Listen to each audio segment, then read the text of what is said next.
Hello guys, তোমরা সবাই কেমন আছো? আমার গলাটা বসে গেছে, একটু ঠান্ডা লেগে। যাই হোক, আমার কথা যদি বুঝতে অসুবিধা হয় প্লিজ কষ্ট করে একটু বুঝে নিও। যাই হোক, তোমরা সবাই কেমন আছো? আমি খুব ভালো আছি, আশা করি তোমরাও খুব ভালো আছো।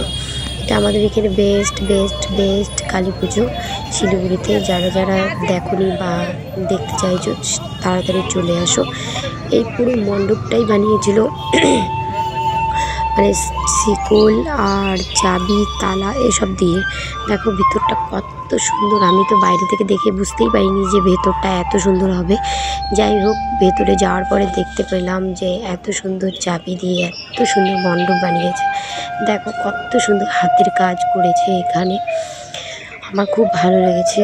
তো তোমরাও চলে এসো, দেখো কত সুন্দর লাগছে মণ্ডপটা, পুরো একদম মানে গুছিয়ে কাজ করেছে। এই যে এটাও বানিয়েছে পুরোটা একদম চাবি দিয়ে, পুরো মণ্ডপটাই চাবি দিয়ে বানানো।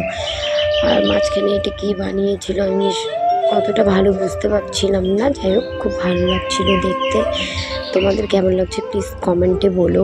আর কালী পুজোয় আলো মানে আলোটা একটু বেশি থাকে, লাইট টাইট এসব বেশি থাকে, তা আমার তো খুবই ভালো লাগে।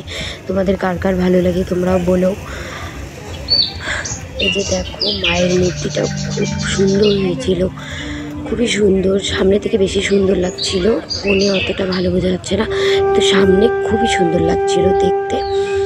আর আমি যখন গিয়েছিলাম তখন অতটাও ভিড় ছিল না, আমি বিকেল বিকেল টাইমে গেছিলাম। যত মানে সন্ধ্যা হচ্ছিলো ভিড়টা তত বাড়ছিল, খুবই সুন্দর লাগছিল। আমি আমার ছেলেকে নিয়ে গেছিলাম, এর জন্য তাড়াতাড়ি গেছি। আসলে ও বাচ্চা তো ছোট, ঘুমিয়ে পড়ে, এর জন্য আমি তাড়াতাড়ি গিয়েছিলাম।